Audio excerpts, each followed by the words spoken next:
आज हमारा अगला टॉपिक है जो परमिटिविटी के बारे में। जैसा कि हम लोग पीछे के वीडियो में, है ना, लेक्चर नंबर 4 जो था, जिसमें हम लोग कूलम्स लॉ का डिस्कशन किए थे।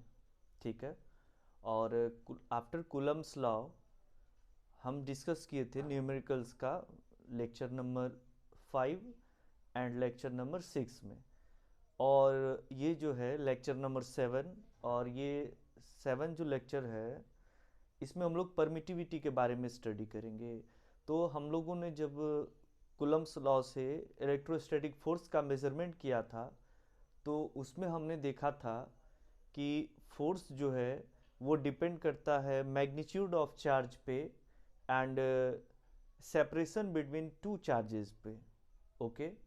बट एक और फैक्टर है जिस पर फोर्स ये डिपेंड करता है, that is called permittivity.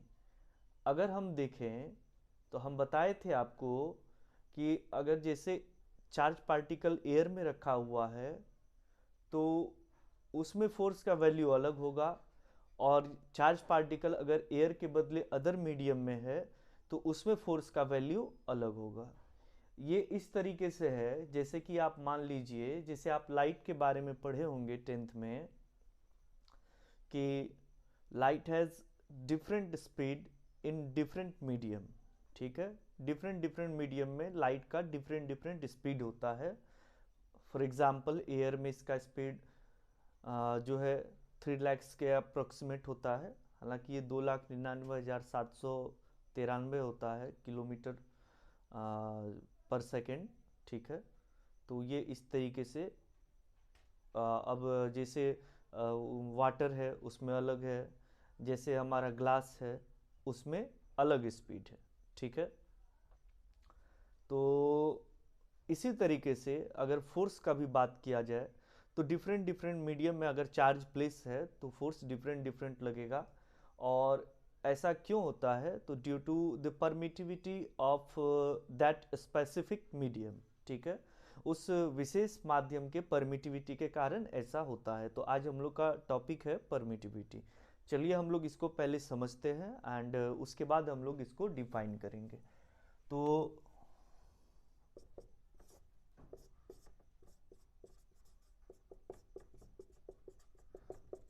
Permittivity, permittivity इसको हम लोग हिंदी में जानते हैं विद्युतशीलता के नाम से। ठीक है। परमिटिविटी विद्युतशीलता। इसी तरीके से आप जब मैग्नेट वाला चैप्टर आएगा तो उसमें हम लोग पढ़ेंगे परमिएबिलिटी, है ना। ये जो है इलेक्ट्रिसिटी वाला चैप्टर है, इलेक्ट्रोस्टैटिक्स है, इसमें चार्ज का स्टडी है, तो हम लोग फील्ड लाइंस पढ़ेंगे, इलेक्ट्रिक फील्ड लाइंस। उसी तरीके से मैग्नेट वाला चैप्टर में मैग्नेटिक फील्ड लाइंस। तो अगर इलेक्ट्रिक फील्ड लाइंस है टर्म्स होगा परमिटिविटी, और अगर मैग्नेटिक फील्ड लाइंस के साथ डील कर रहे हैं तो टर्म होगा permeability.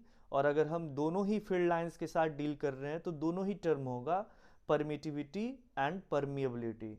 Okay, today we are going to discuss about permittivity. आज हम लोग विद्युतशीलता के बारे में डिस्कस करेंगे, इसी के बारे में स्टडी करेंगे। ये आगे जितना भी फॉर्मूला और बनेगा वो सभी में ये फैक्टर रहेगा परमिटिविटी का, तो आप ध्यान से देखेंगे इसको। ठीक है।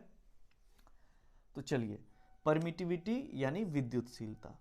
जैसे हम सपोज करते हैं कि जैसे कोई चार्ज पार्टिकल है, ये रहा Q1, और यहाँ पर कोई चार्ज पार्टिकल है, सपोज कर लेते हैं Q2 है, और दोनों के बीच का जो सेपरेशन है ये R है, और ये दोनों ही charge particle surrounding medium suppose कर रहे हैं एयर में प्लेस्ड है।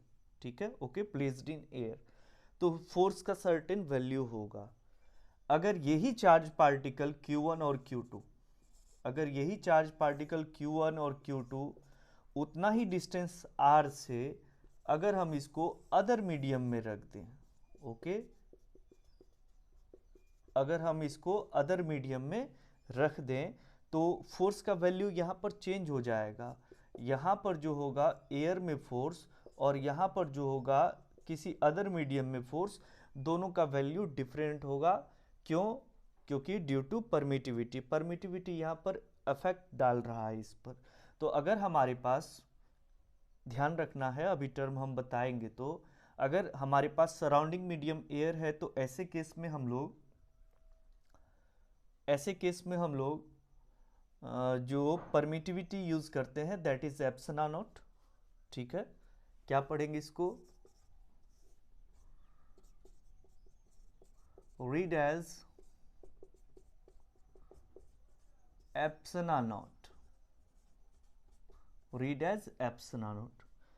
तो और अगर अदर मीडियम है तो हमारा टर्म हो जाएगा एप्सिलॉन, और इस दोनों के बीच रिलेशन एस्टेब्लिश करने वाला एप्सिलॉन नॉट और एप्सिलॉन के बीच रिलेशन एस्टेब्लिश करने वाला एक टर्म है एप्सिलॉन आर। तो इसको हम लोग देखेंगे। ठीक है, तो हम ये भी चीज़ देखेंगे कि फोर्स एयर में जो है वो अदर मीडियम के कंपेयर में ज़्यादा फोर्स लग रहा है, अदर मीडियम में फोर्स कम लगेगा, ज़्यादा एयर में लगेगा। जैसे लाइट का स्पीड मैक्सिमम एयर और वैक्यूम में होता है, उसी तरीके से फोर्स भी जो है वो मैक्सिमम लगेगा if charge particle are placed in medium air. ठीक है, और अगर अदर मीडियम में रहेगा तो एयर के कंपेयर में कम लगेगा। अच्छा, ऐसा क्यों होता है तो इसको भी हम लोग समझते हैं। तो हम लोग का जो नेक्स्ट टॉपिक होगा वो होगा electric field and electric field lines के बारे में। ठीक है, जैसे हम सपोज करते हैं कि ये हमारा एक पॉजिटिव चार्ज है और ये हमारा नेगेटिव चार्ज है, और हम आगे पढ़ेंगे कि पॉजिटिव चार्ज से जो इलेक्ट्रिक फील्ड लाइंस है वो एग्जिट करता है और नेगेटिव में इंटर्स करता है। तो ये इस तरीके से फील्ड लाइंस, ये हाइपोथेटिकल लाइंस होते हैं। ये इस तरीके से देखिए, पॉजिटिव चार्ज से निकल रहा है और नेगेटिव में क्या कर रहा है, ये इंटर कर रहा है। Due to these field lines ही, इन्हीं फील्ड लाइंस के कारण तो फोर्स एक्ट करता है। ठीक है, तो चलिए अब देखिए, ये अगर यहाँ पर ये पॉजिटिव अगेन ये नेगेटिव बट अदर मीडियम है, तो यहाँ पर फील्ड लाइंस हम देख रहे हैं कितना पास हो रहा है। तो आप देखिए, अगर चार्ज पार्टिकल अदर मीडियम में प्लेस है तो फील्ड लाइंस 2 ही पास कर रहा है, बट अगर चार्ज पार्टिकल एयर में प्लेस्ड है तो यहाँ पर फील्ड लाइंस 3 पास कर रहा है। तो इसका अगर हम थोड़ा सा मीनिंग समझे, इसका मतलब ये है कि एयर में अगर चार्ज पार्टिकल है, अगर चार्ज पार्टिकल कहाँ पर है, एयर में है, ठीक है, तो वो अपने से ज़्यादा फील्ड लाइंस को पास होने देता है, ज़्यादा फील्ड लाइंस को अलाउ करता है ना, टू पास थ्रू देम। और अगर ये चार्ज पार्टिकल अदर मीडियम में रख दिए तो ये अपने से फील्ड लाइंस को, कम फील्ड लाइंस को पास होने देता है, अगर हम एयर के कंपेयर में बात करें तो। ठीक है, तो more field lines that means more electrostatic force and less field lines means less electrostatic force. तो ज़्यादा फील्ड लाइंस है इसका मतलब है यहाँ फोर्स का वैल्यू क्या होगा, ज़्यादा, और कम फील्ड लाइंस है इसका मतलब है यहाँ पर फोर्स का वैल्यू क्या होगा, कम होगा। तो एक तरीके से अगर एप्सिलॉन नॉट है दैट मीन्स ज़्यादा फील्ड लाइंस को अलाउ कर रहा है, और एप्सिलॉन है that means come field lines को अलाउ कर रहा है। इस तरीके से हम एक यहाँ कंक्लूजन पर ये भी पहुँच सकते हैं कि permittivity measures the insulativity of any medium. ये किसी मीडियम का इंसुलेटिविटी को मेजर करता है कि कोई मीडियम जो है वो कितना ज़्यादा फील्ड लाइंस या कितना कम फील्ड लाइंस को अपने से अलाउ होने देता है। ओके, तो ये एक छोटा सा टॉपिक था समझने के लिए। अब हम लोग इसको डिफाइन करेंगे। ठीक है, तो चलिए अब आप लोग इसका डेफिनेशन को नोट कर लेंगे। बहुत सारा डेफिनेशन है इसका भी, बट अभी हम लोग कुछ स्पेसिफिक डेफिनेशंस देखते हैं। Permittivity, now what is permittivity, then it is strength of medium to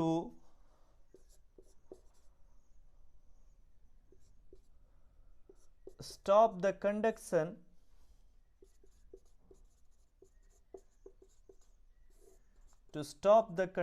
of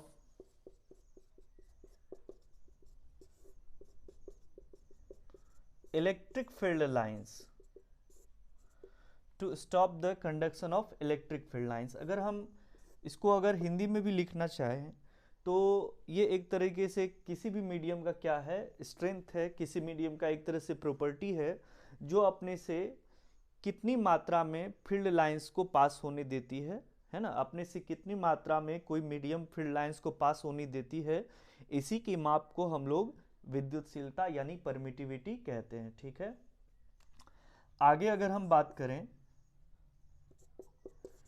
it measures the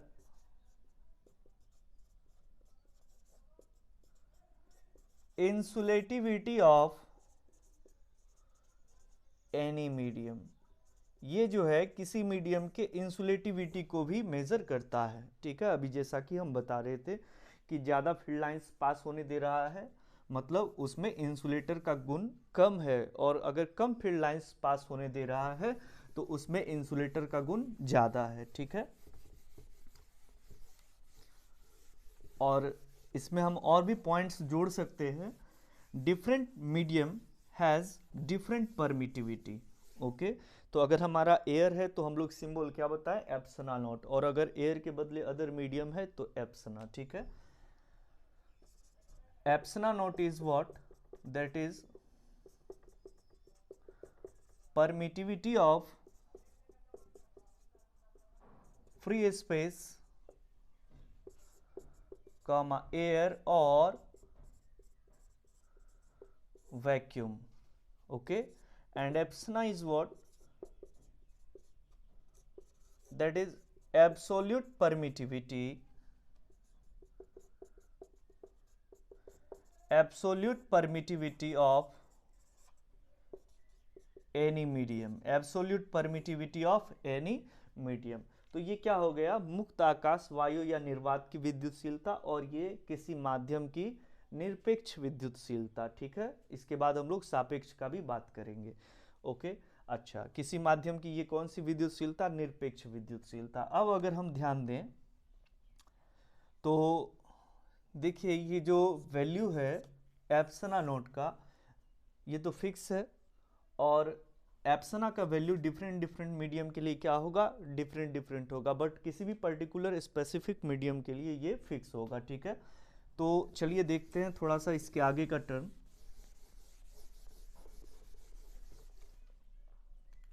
और दोनों के बीच फिर हम लोग रिलेशन एस्टेब्लिश करेंगे जिसको हम रिलेटिव परमिटिविटी बोलेंगे, ठीक है। तो इससे पहले हम एक दो पॉइंट बात कर लेते हैं।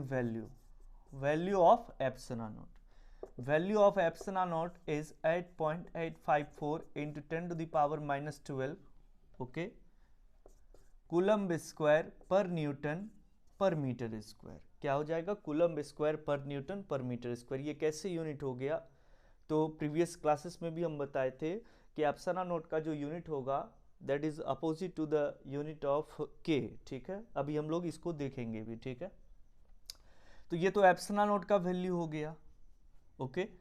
अब ये एप्सिलॉन नॉट का वैल्यू, अब हम ये भी बताए थे कि 1/4 पाई एप्सिलॉन नॉट, के is what, that is 1/4 pi epsilon not, और इसका वैल्यू हम कितना बताए थे, 9 × 10 to the power 9, और न्यूटन मीटर स्क्वायर पर कूलम्ब स्क्वायर। तो ये 9 × 10 to the power 9 कैसे हो गया, तो अगर आप देखेंगे तो ये 1/ कितना है 4, पाई का वैल्यू 3.14, और ये एप्सिलॉन नॉट, अगर आप एप्सिलॉन नॉट का वैल्यू पुट कर देंगे 8.854 × 10 to the power minus 12 और इसको सॉल्व करेंगे तो आपका यही वैल्यू आ जाएगा 9 × 10 to the power क्या 9, ठीक है। तो ये इस तरीके से होता है, ओके। चलिए अब हम लोग आगे देखते हैं कि एप्सिलॉन भी कैसे किसी मीडियम का निकालेंगे, इस पर भी हम लोग डिस्कस करेंगे, ओके। सबसे पहले हम इसका एसआई यूनिट देख लेते हैं। SI unit of epsilon not, तो हम पिछले क्लास में भी बताए थे किसी भी क्वांटिटी का, किसी भी कांस्टेंट का अगर हमको यूनिट देखना है तो सबसे पहले हमको उसका फॉर्मूला का बात कर लेना चाहिए। तो we have formula F is 1/4 pi epsilon not into Q1 into Q2 upon R square. तो अगर आप क्या करते हैं, इससे एप्सिलॉन नॉट का फॉर्मूला बना लेते हैं, therefore epsilon naught will B 1/4 pi into Q1 into Q2 divided by FR square, ठीक है। तो अब देखिए ये तो 1/4 पाई, ये तो नंबर है ना, कांस्टेंट है, तो इसका तो ये यूनिट होगा नहीं, देयरफॉर ऐसा यूनिट, और ऐसा unit of epsilon not is equal to कितना हो जाएगा, Q1 का ऐसा यूनिट कूलम, Q2 का कूलम डिवाइडेड बाय F का न्यूटन इंटू R का मीटर स्क्वायर है तो स्क्वायर। तो ऊपर में कितना हो गया कूलम्ब स्क्वायर, और ये नीचे से ऊपर आ गया पर न्यूटन पर मीटर स्क्वायर। ठीक है, तो कूलम्ब स्क्वायर पर न्यूटन पर मीटर स्क्वायर। अच्छा, आपको एक और यूनिट इसका याद कर लेना चाहिए, एग्जाम में पूछता है ऑब्जेक्टिव में, that is other SI unit of epsilon not, other SI unit of epsilon not. तो आगे हम लोग कैपेसिटर एंड कैपेसिटेंस में एक फॉर्मूला आएगा कि कैपेसिटेंस ऑफ अ कैपेसिटर, इसका एक बेसिक फॉर्मूला है कि capacitance of a capacitor that is C is equal to A into epsilon not upon D। ठीक है, ये एक फॉर्मूला होता है। तो इससे अगर आप एप्सिलॉन नॉट का फॉर्मूला बना लेंगे तो C into D divided by क्या हो जाएगा, A हो जाएगा, C into D divided by A।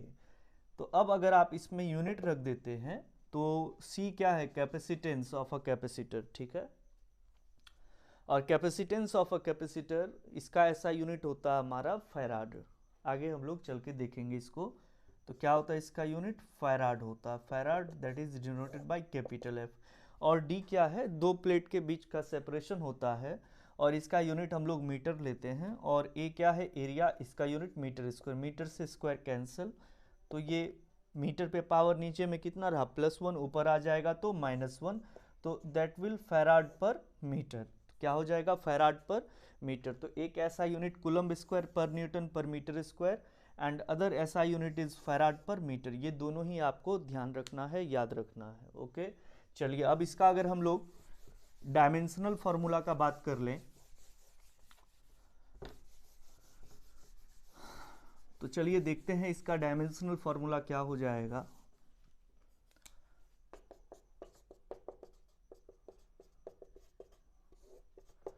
Dimension of epsilon not, तो अभी अभी हमने एप्सिलॉन नॉट का फॉर्मूला बनाया था, epsilon not is equal to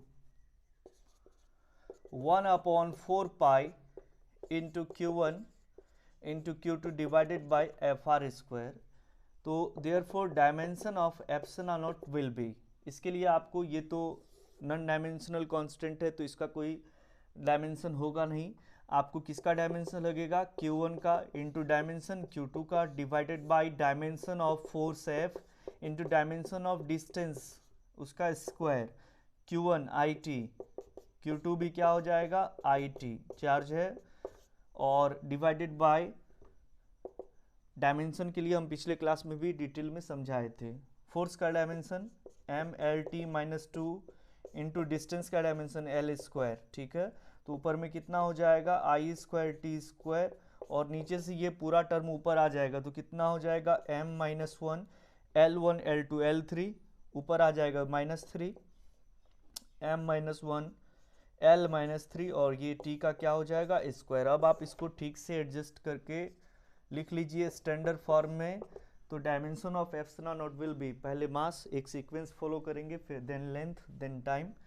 तो मास पे पावर -1, लेंथ -3 एंड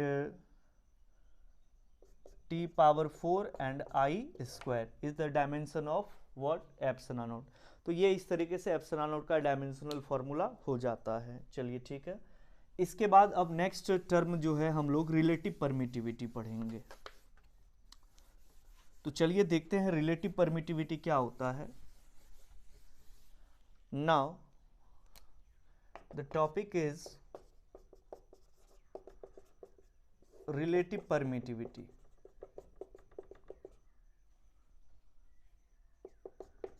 तो रिलेटिव परमिटिविटी का सिंबल एप्सिलॉन आर होता है। तो अभी तक हमारे पास इस टाइप का 3 सिंबल हो गया है, epsilon not, epsilon and epsilon R. Epsilon not क्या है, permittivity of air, epsilon permittivity of other medium, and epsilon R ये दोनों के बीच रिलेशन एस्टेब्लिश करता है। तो इसका कई तरीका है डिफाइन करने का इसको। तो हम लिख सकते हैं it is the ratio, it is the ratio of permittivity, it is the ratio of absolute permittivity to the permittivity of free space air or vacuum. Okay, it is the ratio of absolute permittivity, ये हमारा कौन सा permittivity है, absolute permittivity to the permittivity of free space air और vacuum. तो free space air और vacuum ये epsilon और एप्सिलॉन नॉट का रेशियो होता है। तो then epsilon are is what, that is epsilon divided by epsilon not. तो इससे आप जो है एप्सिलॉन का फॉर्मूला भी बना सकते हैं। अच्छा, ये चीज़ ध्यान रखना है, ये जो एप्सिलॉन है और ये जो एप्सिलॉन नॉट है, दोनों का सेम ऐसा यूनिट होता है और सेम डायमेंशन होता है। ओके, दोनों एक ही चीज़ है, बस मीडियम का फर्क है। ओके, एंड एप्सिलॉन का फॉर्मूला क्या हो जाएगा, epsilon not into epsilon R, epsilon not into epsilon R. एक चीज़ और ध्यान रखना है, epsilon are is the ratio of same quantity, therefore it is only a number which is unitless and dimensionless. तो आपको अभी जैसे हम बताएं कि एप्सिलॉन और एप्सिलॉन नॉट का सेम ऐसा यूनिट होता है और सेम डायमेंशन होता है, इसलिए एप्सिलॉन आर जो है ये यूनिटलेस होगा, डायमेंशनलेस होगा, ये ओनली एक नंबर होगा। ठीक है, अभी और भी तरीका है इसको डिफाइन करने का, उस पर भी हम लोग आ रहे हैं, डिस्कस करेंगे। ठीक है, तो कैसे डिफाइन करना है, अगर हिंदी में बोलेंगे हम तो किसी माध्यम की विद्युतशीलता और मुक्त आकाश या वायु या निर्वात की विद्युतशीलता के अनुपात को ही रिलेटिव परमिटिविटी, सापेक्ष या आपेक्षिक विद्युतशीलता कहते हैं। ठीक है, अब हम लोग देखते हैं इसमें लिखना है it is only a number unitless and dimensionless. तो ये सिर्फ एक नंबर होगा जो कि यूनिटलेस है और डायमेंशनलेस है, कोई इसका यूनिट नहीं होगा, ना ही कोई डायमेंशन होगा, ये सिर्फ ओनली एक नंबर होगा। एग्जाम्पल किस, कोई मीडियम है उसका रिलेटिव परमिटिविटी 5 है, कोई मीडियम है उसका रिलेटिव परमिटिविटी क्या है, 7.5 है। तो अगर आपको रिलेटिव परमिटिविटी किसी मीडियम का दिया हुआ है तो आप उस मीडियम का इजीली जो है एब्सोल्यूट परमिटिविटी फाइंड कर सकते हैं। For example we have a medium which has relative permittivity 5, तो हमारे पास क्या वैल्यू दिया हुआ है, epsilon are is 5, find its absolute permittivity, epsilon is what. तो अभी तुरंत हम लोगों ने फॉर्मूला पढ़ा था, epsilon is equal to epsilon not into epsilon R. तो एप्सिलॉन नॉट का तो वैल्यू फिक्स है, आप लोग जान रहे हैं 8.854 इंटू 10⁻⁻² इंटू एप्सिलॉन आर का आप वैल्यू पुट कर दीजिए 5, मल्टीप्लाई कर दीजिए, जो आएगा वही उस अदर मीडियम का जो है क्या हो जाएगा हमारा एब्सोल्यूट परमिटिविटी। तो अगर आपको रिलेटिव परमिटिविटी मालूम है तो आप एब्सोल्यूट निकाल सकते हैं, और अगर आपको एब्सोल्यूट मालूम है तो आप रिलेटिव निकाल सकते हैं। ठीक है, क्योंकि एप्सिलॉन नॉट तो हमारा फिक्स है। ओके, चलिए इसको और एक तरीका है डिफाइन करने का, बहुत सारा इसका टर्म्स है डिफाइन करने का, जिसमें से एक और हम आपको बता रहे हैं। जैसे अभी कुछ देर पहले हम बता रहे थे कि सपोज करना है कि कोई चार्ज पार्टिकल है Q1 Q2 और ये प्लेस है एयर में और इसके बीच का सेपरेशन है R। तो यहाँ पर फोर्स किस मीडियम में लगेगा, एयर में लगेगा, F एयर, और परमिटिविटी क्या होगा, एप्सिलॉन नॉट।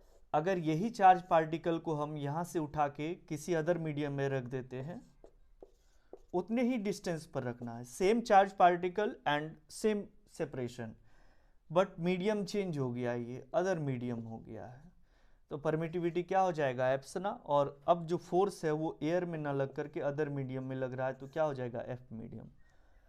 तो जो दो चार्ज है वो एयर में एक दूसरे से कुछ सेपरेशन पे है, तब जो उसके बीच फोर्स लग रहा है, और वही चार्ज पार्टिकल उतने सेपरेशन पर ही है बट अदर मीडियम में है, और तब जो उसके बीच फोर्स लग रहा है, इसी दोनों फोर्स का जो रेशियो होगा यही क्या होगा हमारा, तो रिलेटिव परमिटिविटी होगा। That means relative permittivity is also epsilon are is written as F air divided by F medium. तो इसको हम लोग एयर और medium, F air F medium का रेशियो में भी लिख सकते हैं। ठीक है, और अगर हम लोग इस पर आगे बढ़ेंगे तो इलेक्ट्रिक फील्ड के भी टर्म में लिखा जा सकता है, कैपेसिटेंस के भी टर्म में लिखा जा सकता है, पोटेंशियल के भी टर्म में लिखा जा सकता है, बहुत सारा टर्म है इसका। अगर थोड़ा हम लोग इस फॉर्मूला पर डिटेल में बात करें तो आप देखेंगे epsilon are is F air, तो एफ एयर का फॉर्मूला क्या हो जाएगा from Coulomb's law, 1/4 pi epsilon not into Q1 into Q2 divided by R square, divided by F medium का क्या फॉर्मूला हो जाएगा, तो 1/4 pi epsilon into Q1 into Q2 divided by R square. तो आप देखेंगे यहाँ पर टर्म, और epsilon are is 1/4 pi epsilon not into Q1 into Q2 divided by R square, ये पलट जाएगा ऊपर जाएगा, तो 4 pi epsilon into Q1, 4 pi epsilon into R square divided by Q1 into Q2, Q1 Q2 cancel, R square cancel, 4 pi term cancel. तो आप देखेंगे lastly epsilon R जो है वो कितना हो जाएगा हमारा, ऊपर में क्या रह गया, ओनली एप्सिलॉन डिवाइडेड बाय क्या, एप्सिलॉन नॉट। यही तो हम लोग कुछ देर पहले लिखे थे कि relative permittivity is the ratio of absolute permittivity to the permittivity of free space, air और वैक्यूम। तो आप चाहें तो इस तरीके से भी लिख सकते हैं, epsilon are is F air divided by F medium, और epsilon are is epsilon divided by epsilon not. तो आपका अपना मन है, आप बाकी जो क्वेश्चंस रहेगा उसमें अलग अलग तरीका काम आता है, तो आपको सारा तरीका आना चाहिए। ओके तो आज का जो है ये लेक्चर हम लोग यहीं तक रखते हैं। अब हम लोग आगे का जो टॉपिक है उसको हम लोग नेक्स्ट क्लास में डिस्कस करेंगे, और अगला जो टॉपिक होगा that is about electric field. ठीक है, तो नेक्स्ट वीडियो में हम लोग इलेक्ट्रिक फील्ड के बारे में बात करते हैं और देखेंगे फिर इसके आगे न्यूमेरिकल्स। ओके, ठीक है, थैंक यू।